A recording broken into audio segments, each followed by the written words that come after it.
Salve família Cruz Maltina, já se inscreva no canal e ative o sino das notificações para não perder as últimas notícias do Vascão. O futebol brasileiro perdeu uma referência e o Vasco o grande ídolo. Morreu hoje, 8, Carlos Roberto de Oliveira, o Roberto Dinamite, o maior artilheiro da história do Cruz Maltino e jogador com mais jogos pelo clube. Ele tinha 68 anos e desde o fim de 2021 fazia tratamento para tumores descobertos na região do intestino. Pelo Cruz Maltino, Dinamite foi campeão do Campeonato Brasileiro de 1974, dos Cariocas de 1977, 1982, 1987, 1988 e 1992, das edições do Troféu Ramon de Carranza em 1987 e 1988, dentre outros. O ex-atacante ainda detém as marcas de maior artilheiro da história do Campeonato Brasileiro, com 190 gols, e do Campeonato Carioca, com 279. Não é à toa, ele tem uma estátua atrás de um dos gols de São Januário. Ao longo da carreira, ele também vestiu as camisas do Barcelona, da Espanha, da Portuguesa, do Campo Grande e, claro, da Seleção Brasileira. Fora das quatro linhas, Dinamite elegeu-se vereador em 1992, pelo PSDB.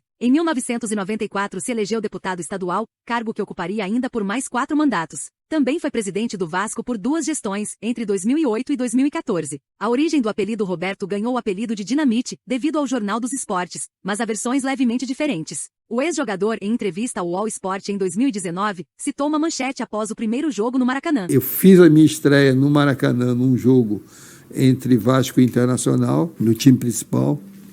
Desse jogo que surgiu o apelido de Dinamite. Eu fiz uma estreia, na época o técnico era interino, era o Chirol, que aí me levou para um jogo no Maracanã entre Vasco e Inter. Eu estava na reserva e entrei nesse jogo no segundo tempo. Entrei no jogo, peguei uma bola na intermediária, fui levando, o Ferretti foi para o lado esquerdo, eu levei para cima do zagueiro, dei um corte e bati de fora da área, um chute forte de fora da área. E nessa época a rede não era como agora, hoje a rede é esticada. Naquela época tinha até um ferrinho ali e tinha um véuzinho, né? Então o fotógrafo, quando no chute que a bola entrou, a bola levou a rede, né? E aí ele tirou a foto e mostrou, né? Uma coisa bem nítida. E o Jornal dos Esportes, o Aparício, na época, deu como título, eu estava com 17 anos, ele botou o garoto, e em razão do chute, o garoto Dinamite explode no Maracanã.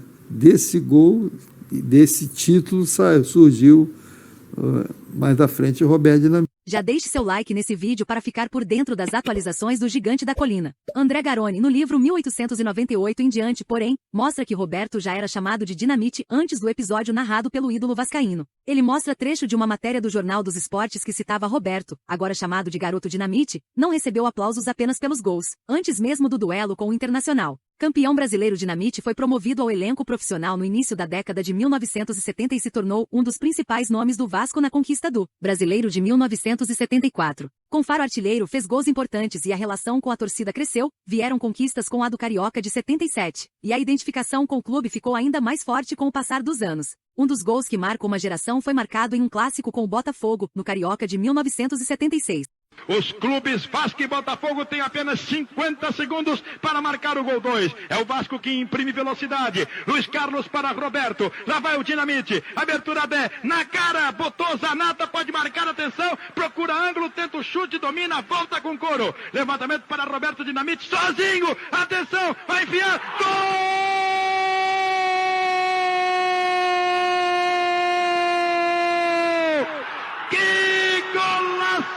O gol, aos 45 minutos do segundo tempo, garantiu a vitória vascaína de virada por 2-1 e ficou conhecido como o Gol do Lençol. Muitos o classificam como o gol mais bonito do Maracanã. Roberto Dinamite disputou as Copas de 1978 e 1982, além de outros torneios. A última participação com a amarelinha foi em 1984, mesmo em boa fase no Vasco. Acabou não sendo convocado para a Copa de 1986. A aposentadoria Dinamite parou em 1993 pelo Vasco, e o adeus aos gramados aconteceu em um amistoso contra o La Coruna da Espanha, em partida que Zico, o maior ídolo do Flamengo, vestiu a camisa Cruz Maltina. Ídolo do Vasco, Dinamite também foi presidente do do clube por 2 mandatos, entre 2008 e 2014. Neste período, conseguiu o acesso de 2009 e conquistou a Copa do Brasil, até então inédita no clube, em 2011. Porém, terminou em baixa com o rebaixamento de 2013 e uma campanha irregular na Série B de 2014, mas que terminou com a vaga na elite. Em abril de 2022, o Vasco inaugurou uma estátua em homenagem a Roberto Dinamite, que fica atrás de um dos gols de São Januário e de frente para a torcida. O evento contou até mesmo de rivais, casos de Zico e Júnior, que fizeram questão de prestigiar o amigo de longa data. O Vasco foi, é e continua sendo muito importante na minha vida. E espero que esse momento aqui represente aquele algo a mais, do respeito e do amor. Estou emocionado, disse na ocasião. A obra foi realizada com a contribuição da torcida, que fez doações para um financiamento coletivo para este fim. E aí, torcedor cruzmaltino, perdemos nosso maior ídolo vascaíno, dificilmente nascerá outro igual a Roberto Dinamite. Deixe sua opinião nos comentários, pois é muito importante para o gigante da colina. Já eu trago para você mais uma notícia do Vascão. Tamo junto, família, até a próxima.